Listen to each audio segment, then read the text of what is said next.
There we go. And we've had another last minute speaker change, literally last minute speaker change, but another of our esteemed board members will be stepping up and joining us probably about halfway through. So thank you everyone for joining us for our continuation in our new THPO talk series this year. Valerie Groosting, I'm the Executive Director of Navco. I've been here for about 2.5 years. The office is based in Washington, D.C., and this is part of my home office in Silver Spring, Maryland, on nice weather days. That's the ancestral homeland of the Piscataway and Minneconjou peoples, who are still here, of course. And I myself am descended from colonizers of Central North Carolina, so I remain eternally grateful for the opportunity to do this important work. Our first speaker today is going to be Michael Blackwolf. He is the THPO of the Fort Belknap Indian community, and he is also on the Navco board of directors. So I will turn it over to him to further introduce himself and to speak to you guys about the topic that he wants to share with you today. We'll take some questions and discussion after his talk, and then Lance Foster, also on our board, will be joining us about halfway through for the second part of the talk today. And reminder that this is being recorded. Michael. Thank you. Good morning, everybody. So just a quick introduction. My name is Michael Blackwolf. I am the Tribal Historic Preservation Officer for the Fort Belknap Indian community. And we are located in north central Montana. Our reservation is made up of about 670,000 acres, so just under 250,000 acres. And we have the two tribes here. We have the Grovan tribe and the Assiniboine tribe, and we call ourselves Aoninen and Nakota people in our own languages, respectively. And I'm an enrolled member of the Grovan tribe. I'm also half Cree from my father's side, and just to the reservation neighboring to us about 50 miles as the crow flies, also in north central Montana, is the Rocky Boys Indian Reservation, where I actually grew up. And so I moved here to my mother's people and where I'm enrolled in 1995, and have been here ever since, with the exception of a couple of years to go off to college. And so I've been the THPO since January of 2014. And it's been quite the learning experience. I really appreciate the opportunity that the tribal government at that time, the administration at that time, that had the trust in me to take on this position for my reservation and to represent my people. With that, one of the first things that I was like thrown into my lap when I first started back in 2014 is we had a tribal department here, our tribal transportation department, and they were already in the process and starting to remove some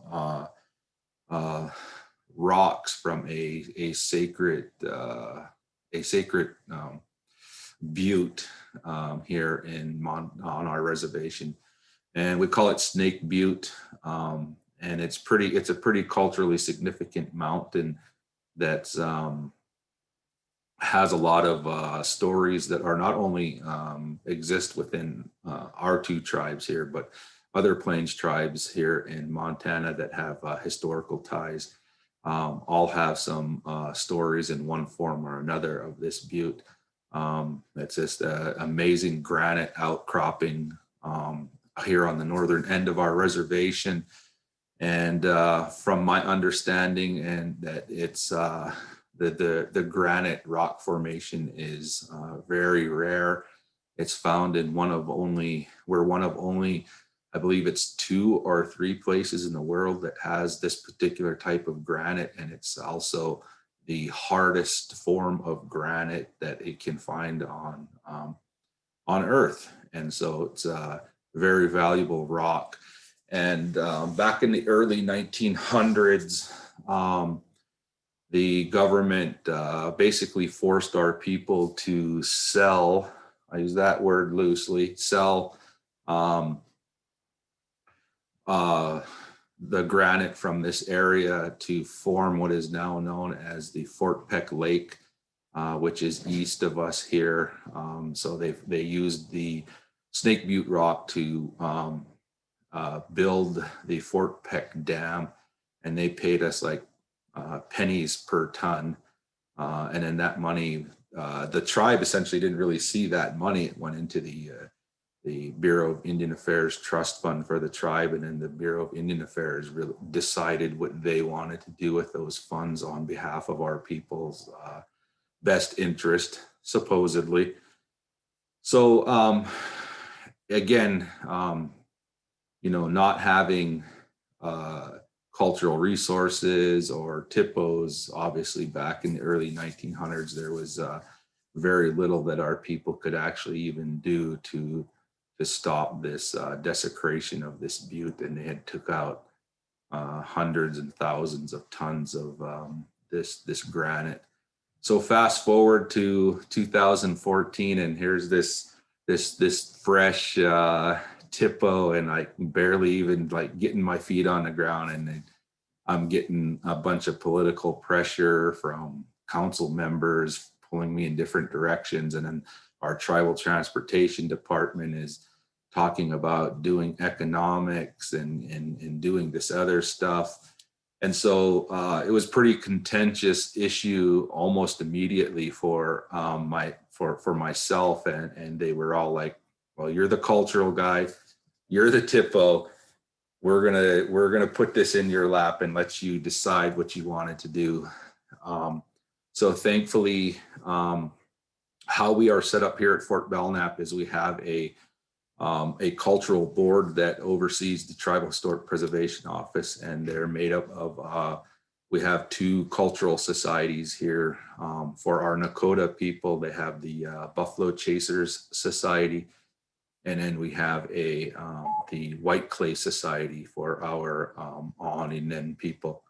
And so, so I went to my board and I told them what was going on, and it was unanimous that was like, we don't want nobody taking any rocks out of there. And because of, and stories were being relayed to me. And so, so I was like, okay, well, how can we protect? What do we need to do to protect this? Now, granted, it's already part of a Snake Butte is enclosed within one of our tribal buffalo sites. We have about 22 to 26,000 acres out there, and it's designated as a bison preserve. So we were looking at additional protections of the actual butte itself. And then, so I was tasked with, I need to do some research as to who, where, and what I can contact and how we can go about protecting Snake Butte from further desecration. And I know all tribes are different in how they operate based on what kind of tribal funding and whatnot that they have. And so we unfortunately don't have the resources, as most tribes don't, to have their own archaeologist on staff. So what we rely on is the Bureau of Indian Affairs archaeologist for the Rocky Mountain region, which I represent. So it's the tribes in Montana and Wyoming. And so fortunately, our regional archaeologist for the Rocky Mountains is a tribal member from here at Fort Belknap. So she was acutely aware of the importance of that butte. And as a matter of fact, she's a direct descendant of one of the individuals whose story and without getting into too much details, who's an ancestor of someone who has significant cultural ties to that mountain. And so she was very astute and aware of what we were doing. And so with visiting her, she said, well, you know, we have all these cultural stories out there.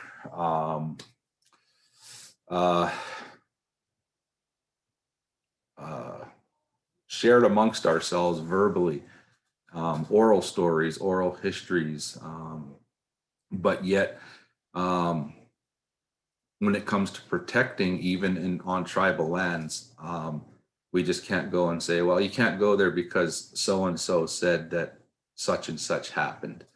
And so the way that the world operates in Western societies, you have to have take an oral story, write it down, and all of a sudden it has weight, it has meaning, it has more emphasis and the ability to protect. Unfortunately, whether we like it or not, that's how things go and how things operate. And so she suggested, her name is Joetta Plumage, the BIA Rocky Mountain archaeologist. She suggested that we do a ethnographic study of Snake Butte. And so talking with her from like late 2014 and it went into actually 2015, for those of you that may have been THPOs for a while, you know how many irons we have in the fire, and it's that things we can't honestly focus all of our attentions on one particular project, regardless of how important they are. We have 10, 20 other projects that are just as important, that require just as much attention. And so we really have to have the best time management that we possibly can. Something I had to learn personally because I'm one of the world's worst time managers myself. So we were working and talking back and forth, and bear in mind that Joetta also has to work and represent with the 7, now 8 reservations in Montana and the 2 tribes from the Wind River Indian Reservation. So, so essentially working with, we have some of our reservations here have multiple tribes, but the 8 reservations and essentially 2 reservations within 1 reservation on the Wind River, the 2 tribes down there, the Eastern Shoshones and the Northern Arapaho. So she's spread very thin. And so we really had to plan and have to plan when we do our projects and when we can schedule her in and what her schedule looks like when she has to work with all the other tribes within the Rocky Mountain region. So with that in mind and my busy schedule, we were talking and how we were trying to start planning. And so in 2016, we actually, again, we're a tribe that is financially strapped. We don't have a lot of income generating businesses or resources here at Fort Belknap. And so we really have to, we're a heavily grant driven tribe. So we always look for grants, or always looking for grants to help assist. And so actually the Bureau of Indian Affairs, at least at the Rocky Mountain region. So when I say BIA, I'll be referring to Rocky Mountain region, just kind of so you folks will know that. And so she suggested that they had some, they get a particular pot of money, however their formulation works at BIA. And she said, well, we have some monies. And if you write a proposal We'll see if we can get it funded through the Bureau of Indian Affairs there in Billings. So we put together a proposal. There was I think she's an anthropologist. Name is Maria Zadino. She works out of the University of Arizona, and she's done some ethnographic work, I believe, with the Blackfeet and some other tribes. So we got in touch with her. We asked her, told her what we were looking at, how we wanted to, why we wanted to do an ethnographic study, and to give us a proposed cost, a budget as to what it would cost for her to conduct this ethnographic study for us. So she came back, she gave us some numbers, and we submitted that to BIA in 2016. And so what we ended up submitting was a budget for just a little under 39,000. It was like 38,700. And so part of that, well, obviously the majority of that went to cover the cost of the actual doing the ethnographic study. And then we had a tribal, we house, our tribe always takes indirect costs from grants that are brought in.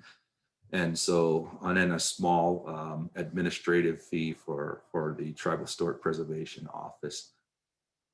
And so we got that in place, and we were planning on doing it in 2017. And unfortunately, it just, something happened, being busy at the THPO, Maria, and we were missing each other, phone calls, emails. For some reason or another, we weren't able to get 2017 locked down for her to come and conduct the ethnographic study. So we planned it for 2018, locked dates down, and then we were able to, I was able, fortunately, through other fundings to hire a temporary cultural liaison here for our office. And so he kind of took the lead. His name is Daniel Work, and he still works for me today. And so he kind of took the lead as to talking to elders and cultural leaders, ceremonial leaders, folks that may have histories. We have a couple of gentlemen who are some excellent unofficial tribal historians.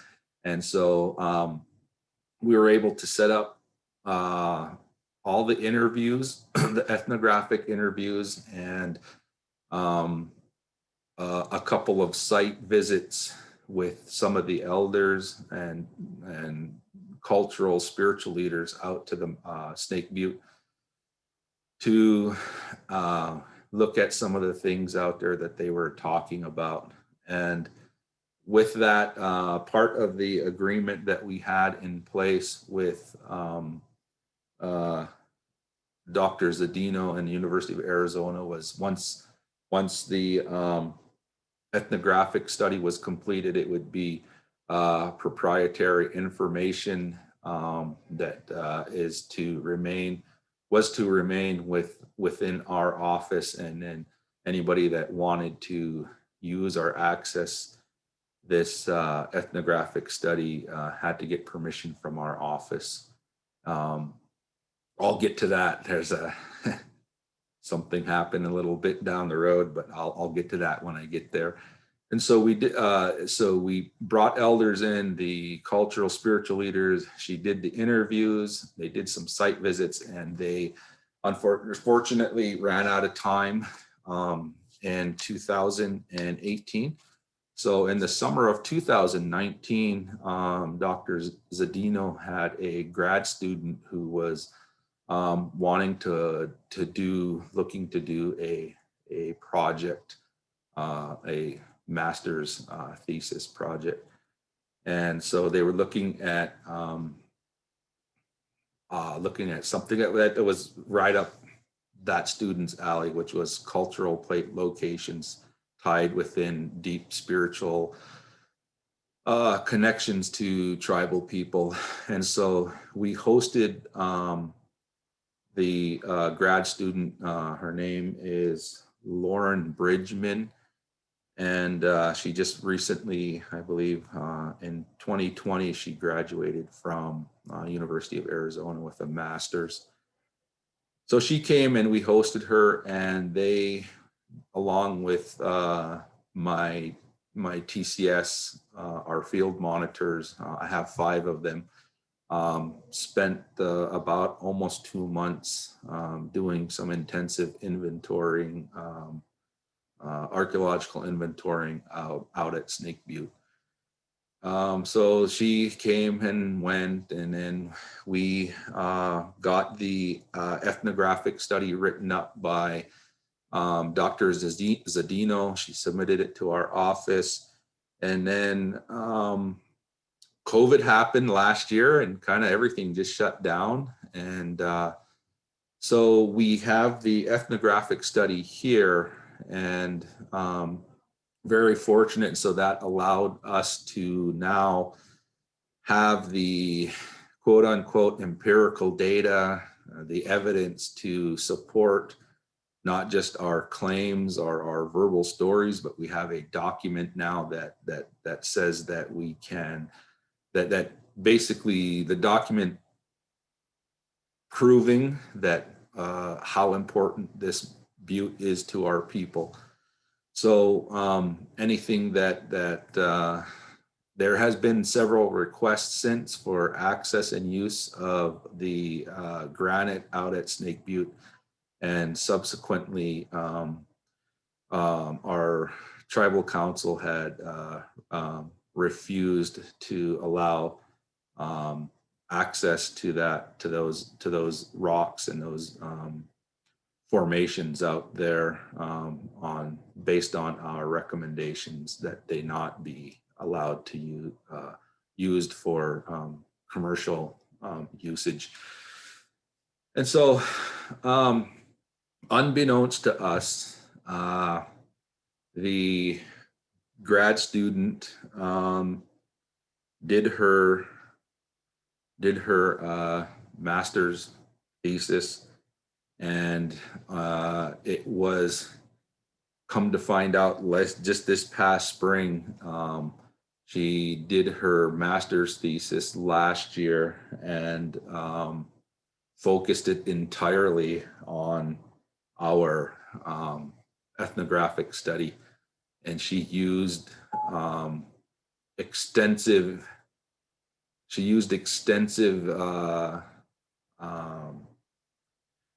recorded interviews in her master's thesis, and we didn't even know, it wasn't brought to our attention. And how it came to our attention was there was another individual who wanted to do a study here tied in with our Fish and Wildlife Department. And what they were wanting to look at was the prevalence of stone features in and around prairie dog colonies on the reservation here. And they actually, it wasn't even me they talked to, it was one of my office staff. And this lady was like, well, we're referencing such and such, Lauren Bridgman, and she sent the literature cited to my office worker, and she had her master's thesis on there. And so my office employee, she just quickly Googled in her master's thesis and popped right up, University of Arizona. A couple clicks, she was on there, and like she started looking at it, and she come rushing into my office like, look what I found. Yeah, it was not a good situation. And so subsequently, within like the following week or two, this was just this past spring, had conversations with Dr. Zadino, and she was very, very upset and apologetic, because we knew in her contract with us, within the first paragraph, we talk about the proprietary information, and then she has this master's student come in, and it was published, and so we could have gotten very upset. We could have honestly taken legal action, but what we did is we requested that master's thesis be taken down immediately and not have public access. Unfortunately, there's on University of Arizona's website, when you look at a particular thesis, they have a data tracker, and it tells how many people from which countries looked at it, and not only looked at it but downloaded it. So there was about 55 accesses and downloads throughout the world of that master's thesis already. So the proverbial cat is out of the bag with some of our cultural information. So that's one thing, I guess, that in part, as part of my, and just kind of telling you folks my our process of what we did to protect a site, to get an ethnographic study done, but also if we're going to be working with universities or other organizations to absolutely make sure and don't make assumptions on some things. Like last year, we assumed because of COVID, at least for us here, I want to say 90% of our tribal employees were working from home, and just the essential people were working, and essential law enforcement, EMTs, those kind of individuals were the people that were actively working. The rest of us were working from home, and had, obviously working from home is not the same as being in your office as far as it comes to productivity. And so all while this was going on last year, this was being written and reviewed and approved and posted and whatnot by Dr. Zadino, her grad student in the University of Arizona. But anyway, so the bright spot on this is that we do have a ethnographic study, which allows us to protect this moving forward. And then, so our remedy for any further documentation or anything that's going to require ethnographic studies is all of our ethnographic studies will be conducted in-house. And fortunately, my cultural liaison that I had mentioned earlier worked very close with Dr. Zadino on this. And so any other ethnographic studies moving forward will be conducted in-house, and I will be contracting or paying Mr. Work to do any ethnographic studies. So we have another one that we will be submitting here probably for next year. And that one is in regards to, it was a historical Sundance grounds for our people. And then as things kind of evolved, it evolved into a fairgrounds, the early fairgrounds. So when we're talking about fairs, we're not talking about what we think of now like Ferris wheels and rides and stuff like that. We were talking about bringing communities together, and they would have like horse races and grass dance ceremonies, the early origins, the precursors to oh gosh, I forget what it's called, where the kids raise animals and then they sell them at the end of the year or for a year, the county fair kind of thing. So we had something like that. And so now we're looking at, our tribe is going to put a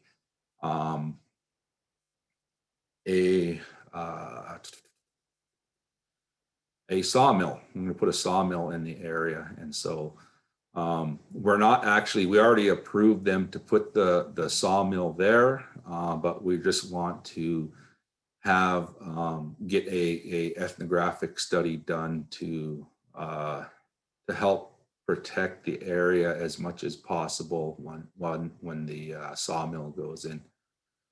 So that's kind of what we did and how we went about doing that. And hopefully I didn't take up too much time, and I guess I'm open for questions or comments.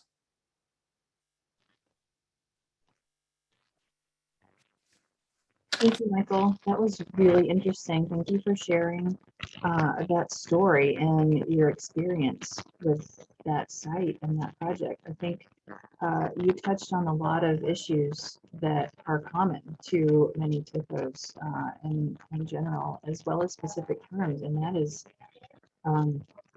most people didn't have their cameras on. Cheyenne, you did. I'm going to call on you because I saw your face. I was making the same face. That was shocking.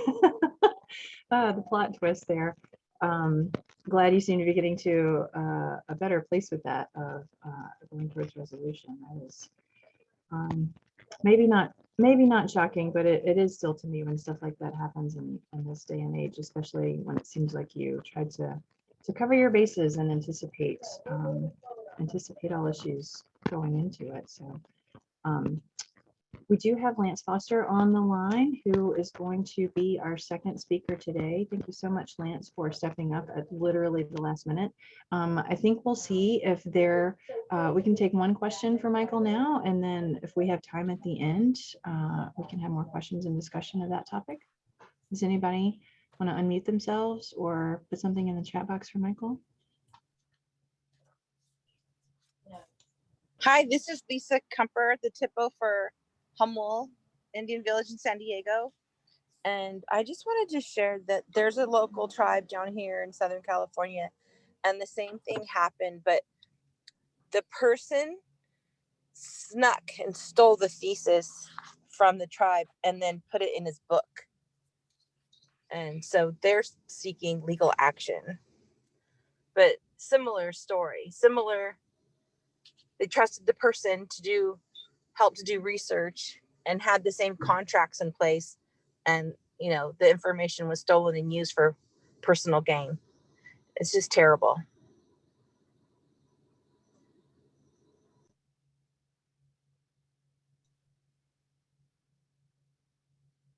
Yes, that's pretty unfortunate.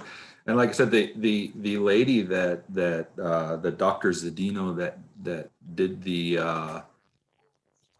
the study for us came highly recommended, and was like, she has the utmost respect for tribes. She's worked with tribes for years and years, and so that was the reason why we actually went with her. So again, I don't know if it was a legitimate mistake and oversight on her part or whatnot, but she was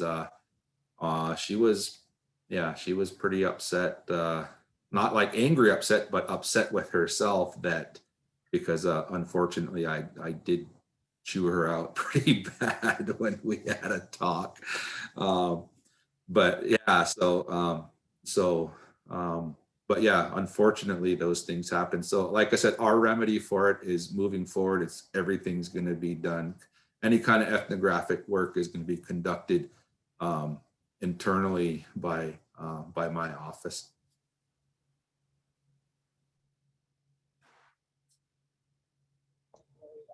Wow, that is just wild to me that stuff like that is still happening with such frequency, but maybe not surprising to you guys.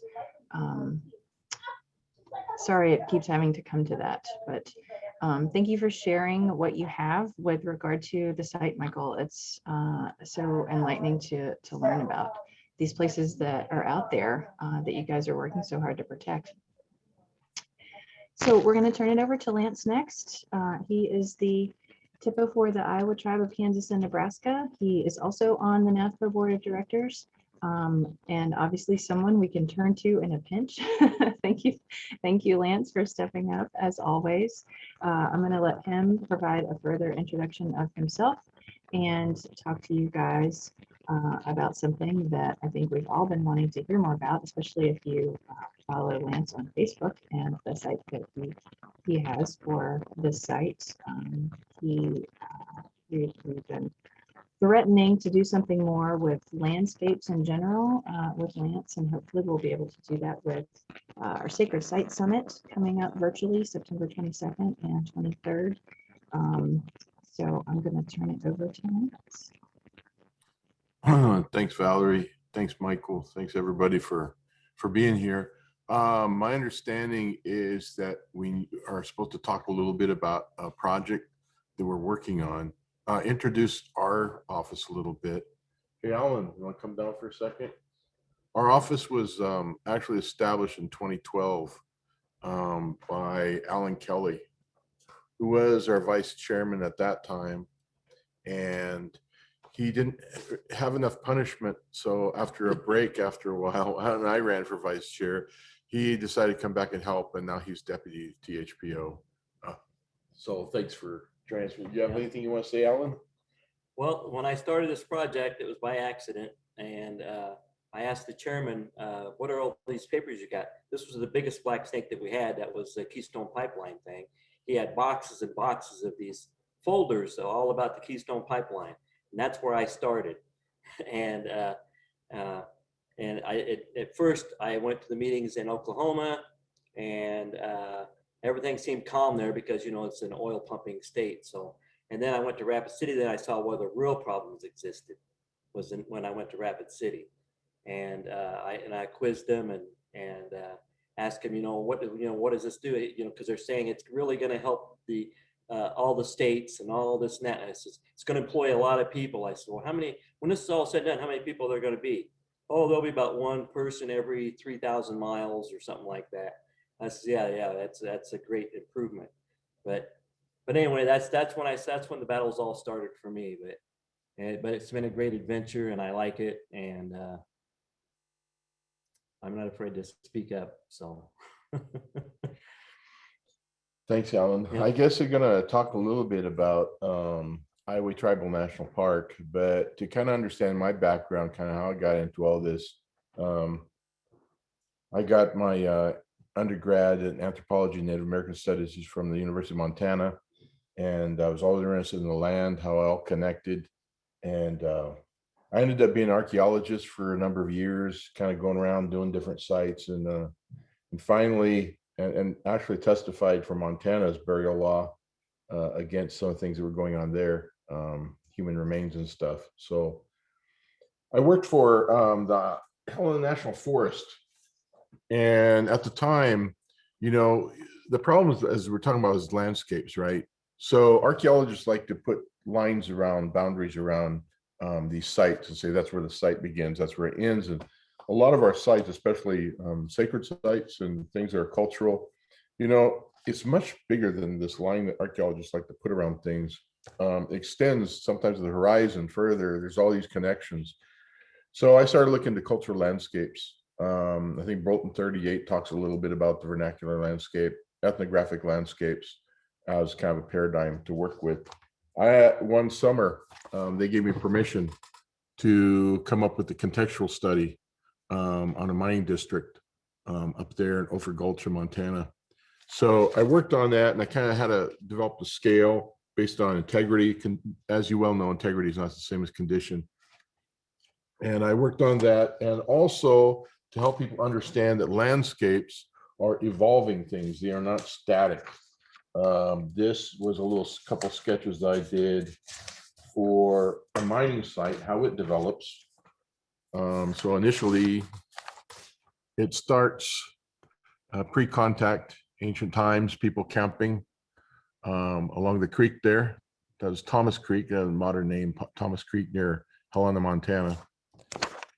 And then secondarily, you have the prospecting period of little white guys looking for gold, you know, and they have their little cabins. And then the next one would be the dredges. When you start getting more and more, California probably kind of see similar landscapes like this. A lot of the BLM lands and stuff look like this. And then finally, once it's abandoned and left to try to recover on its own, which it never does, you know, you have this kind of a landscape left over. So a lot of my stuff is visual that I work with to try to help people understand what we're doing. And so when I was working for the Forest Service, I got in trouble for being too pro-Indian. I was supposed to slip into an archaeology job, but the district archaeologist didn't like me much. So after offering it to me, they snatched it away from me. So then I thought, what am I going to do? So I went on back to grad school for a degree in landscape architecture to try to integrate anthropology, archaeology with the cultural landscape approach. And that's my first thesis I did on our traditional bundles as associated with NAGPRA. And the second one I did with how do you look at archaeology and oral tradition and ethnographic materials to try to understand how you lived on the land and how to use that as part of that argument you're going to be in terms of preservation of your place. So that's what I've been doing. And I've had a lot of different kind of adventures, different places. I started work here after Alan in 2013, doing the same thing. And I've served on the board fairly soon after that, 2015 or something like that. I started doing that. But the cultural landscape paradigm, ethnographic landscapes, archaeological landscapes, all that is really important to our work.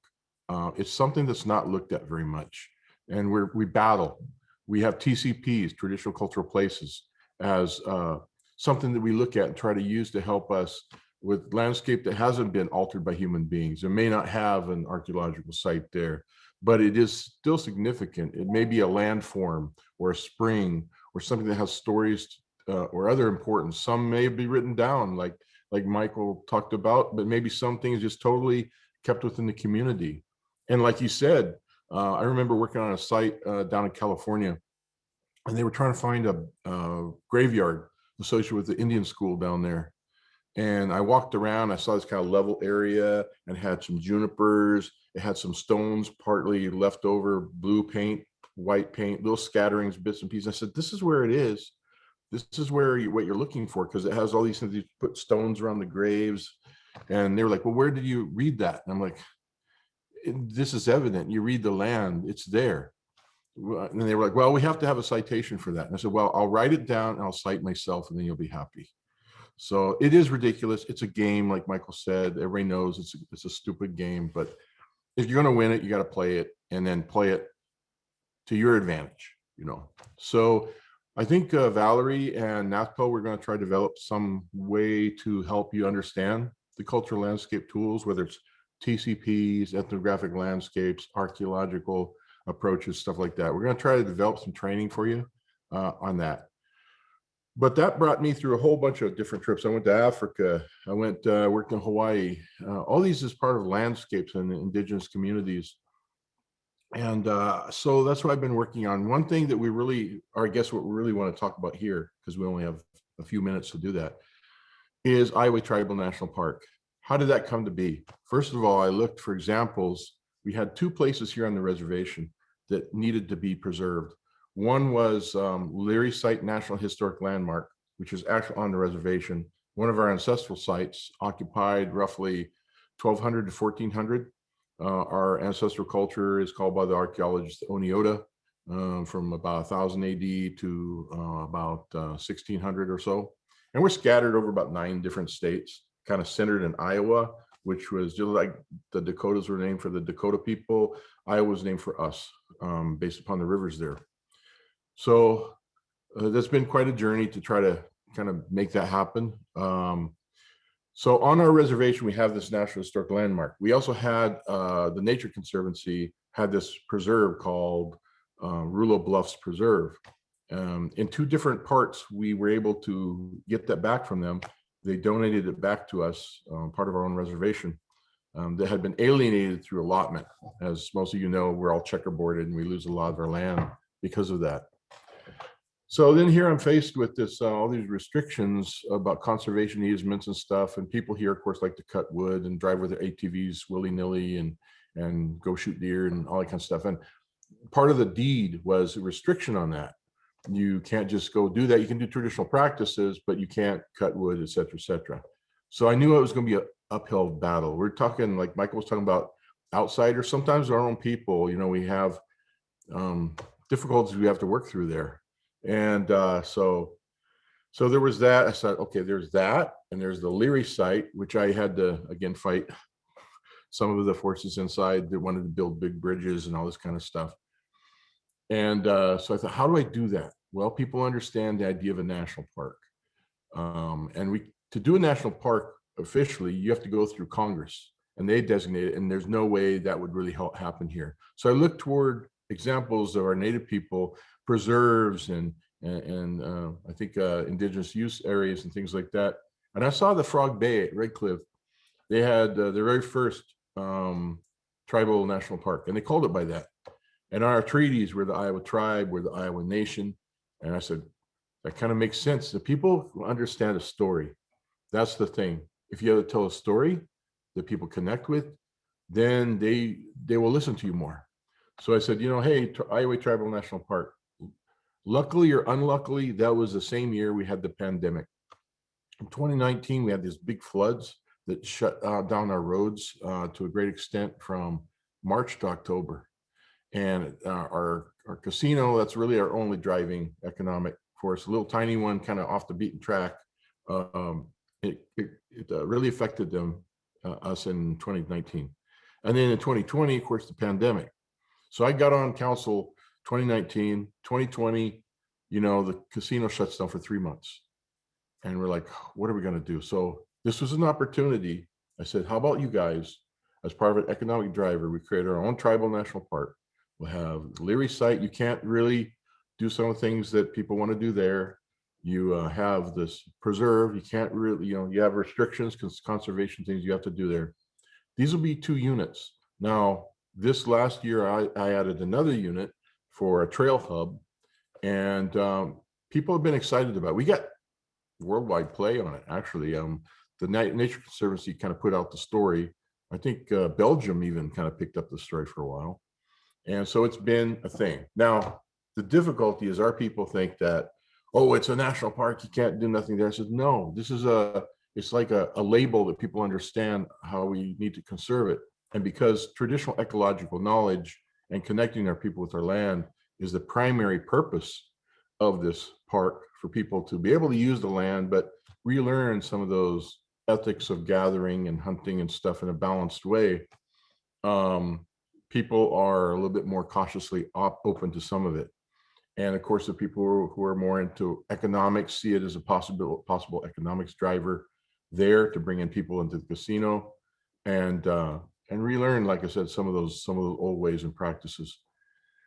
So would you like to see maybe a picture? Okay, so first of all, orientation of a bigger thing, so you kind of know where we are. Let's see, does this work? All right, so this little spot over here, right here, this right here, that's our reservation. Next to it is the Sac and Fox Reservation. This larger green part here was the 1861. Oh, wait, my finger's going the wrong way.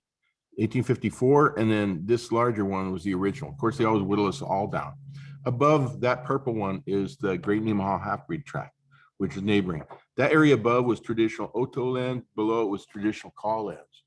But our people specifically were here 1200 to 1400 as well. So you go back a long ways. Here's a map of Tribal National Park. In the green, that's just a part of it. You can't see the mission, which we're getting our mission back in August. The governor signed the bill and everything, so it's going to be part of interpreting our story there. And then the Leary site is way over this way. You can't see it on this one. Anyway, and the yellow part is the restoration of the prairies. We got buffalo coming back. We just joined the Intertribal Buffalo Council. And it's called a biologically unique landscape. There are a lot of species that aren't found in Nebraska much, or Kansas. So we're going to try to make it officially open in 2025 is the goal. And it's primarily for our people. The only way that non-tribal people will come here is by permit and invitation. Permission. We'll have jobs for people to guide them through different places and share our culture and stuff. But we're not just going to have people running around willy-nilly. That's kind of the long and the short of it. I see we have roughly 6 minutes left, so I'm going to close for now and see if there are any questions.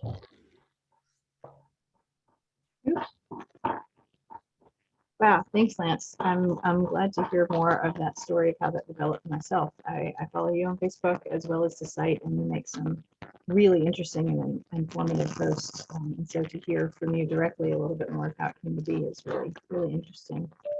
I was at NOAA myself, Oceanic and Atmospheric Administration, before I was here, and found myself in the neighborhood of Frog Bay shortly after it had been designated, and drove probably too far down dirt road looking for it before I realized maybe they weren't ready for visitors yet.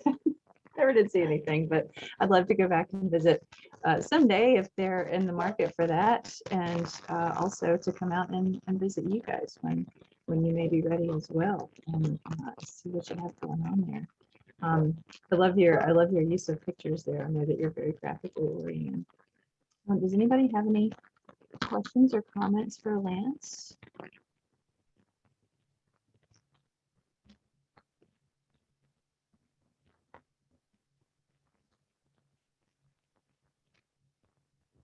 Well, if you do, and you just want to like shoot a email to me or something like that, that's cool too. Oh, we've got something. You bet. Kay Bosch, what's your first name? I was use your first name. I'll just say Kay. Thank you, Kay Bosch. Is that like Kabosh? Kelsey. Okay. Thanks, Kelsey.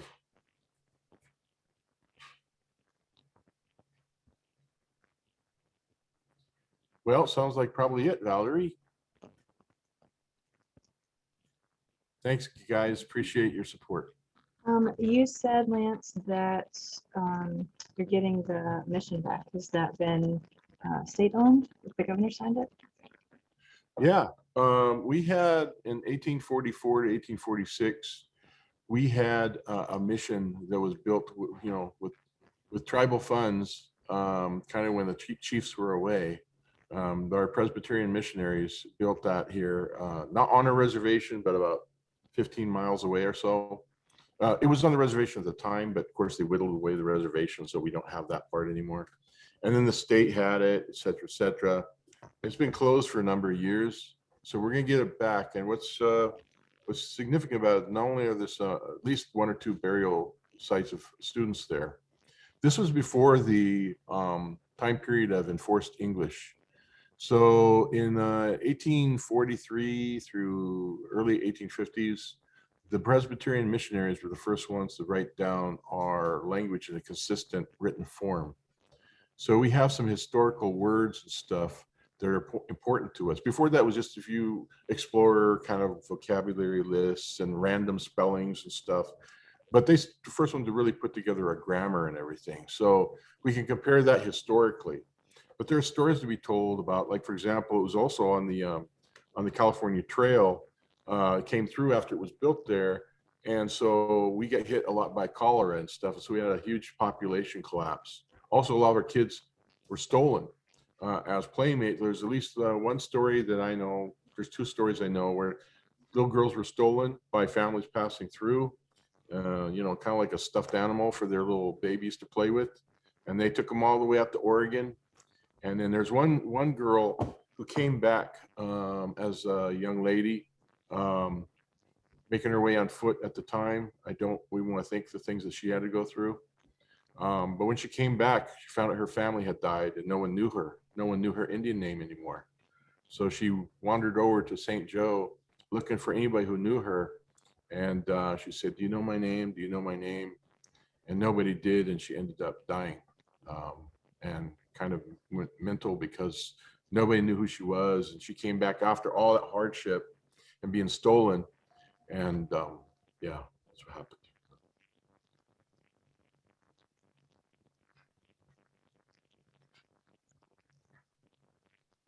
Anyway, I thought there's different kinds of stories out there, and you know, kind of reflective of what we all have heard about what the boarding schools have done to our people in different places. And it's been a spectrum of stories, and hopefully us getting this place back will give their spirits some rest. And they'll be signed by the governor August 4th. Okay. Thank you for sharing that, Lance.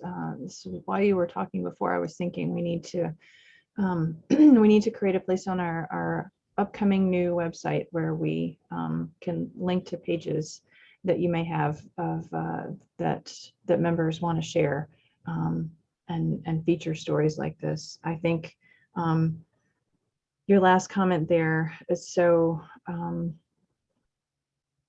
no words for it. It's so poignant and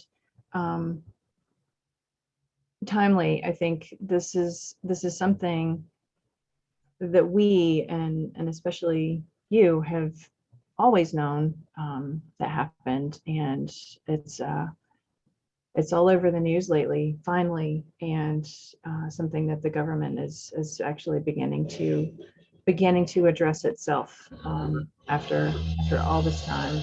Our people, you know, there's a lot of things that the non-Indians did to us that were upsetting for us. Historically, the thing that was most upsetting was interfering with, especially even the dead and everything, you know, the people that would pick through the graves looking for things.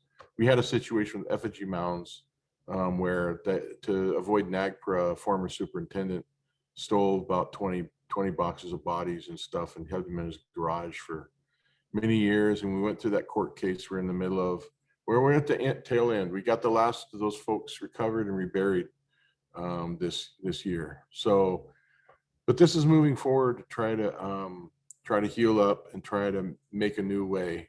And we also agreed to rebury 160 people here who the Nebraska had taken.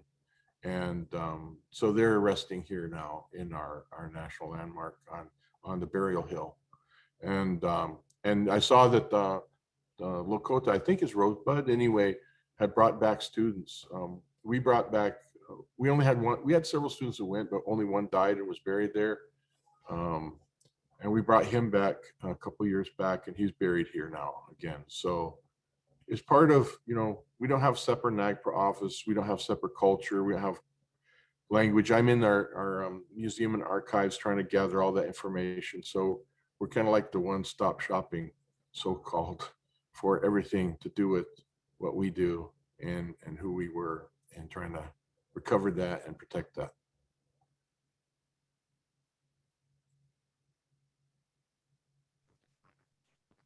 I'm so glad that you're on the job, and Michael and all of you who do this work. I know that I personally feel something different this year. Things have changed. There's been an awakening, and I think it's growing, and I don't think we can go back for this. And I'm glad that we collectively, especially folks who never even knew this part of our nation's history, can't look away anymore. And I'm hopeful for the work that you do, and we at Navco are working hard to do all that we can to support you and the work that you do, and the needs that you have, where it's within our purview, funding and things like that. I hope that you will reach out to us at any time if there are needs that you do have, specific or general, or things that you would like to see Navco address. Please mark your calendars, as said, for our Sacred Site Summit virtually coming up September 22nd and 23rd. Look for our new exciting website. Coming month is our planned launch for that. We'll have a member management platform where you guys can interact with us more easily and with each other as well. And just to wrap things up today, I didn't ask you in advance, but Lance and or Michael, could I ask you to offer a blessing for us? I feel like we need to close out the topic. Go ahead, Michael.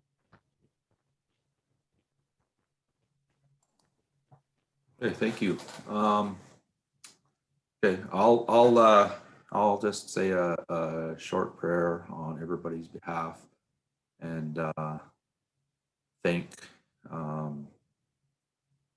everybody for being able to be here today and whatnot. So you guys want to just bear with me. Creator, kind Father, I want to thank you for giving us and blessing us with life today. And I want to thank you for allowing us to have family and friends and relatives also to be blessed with life. I want to ask continued blessings for each and every one of us, and whoever we are, wherever we may be, wherever we're going to help us and do what we do every day, and to help ourselves to become better people, and to treat each other with respect and honor, and to continue to keep that connection to our past with our ancestors, and to keep that knowledge, and to be able to pass knowledge on to our children and our grandchildren and our relatives and whoever they may be. I ask that you protect us and keep us and guide us to that. With that, I want to thank you, Creator. Hey. Oh. Thank you, Michael, and thank you both for sharing your stories today and your things that you're working on. Your words are always such a gift, and the work that you do. Everyone, stay well, stay safe, stay cool, and we will see you next time. Thank you, everybody. Thank you. I'm still crying. Have a good day, Take everybody. care. Okay. Right. See ya.